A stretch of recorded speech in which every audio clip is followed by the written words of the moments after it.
بسم الله الرحمن الرحيم. الرحمن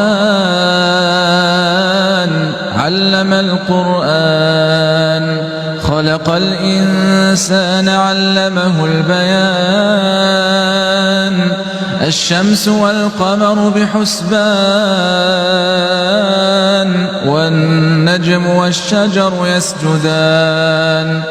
والسماء رفعها ووضع الميزان ألا تطغوا في الميزان وأقيموا الوزن بالقسط ولا تخسروا الميزان.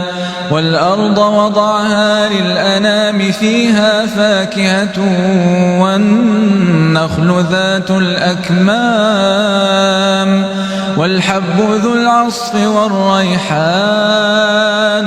فبأي آلاء ربكما تكذبان؟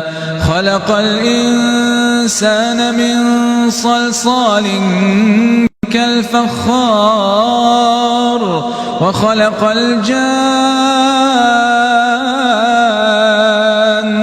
من مارج من نار. فبأي آلاء ربكما تكذبان؟ رب المشرقين ورب المغربين. فبأي آلاء ربكما تكذبان؟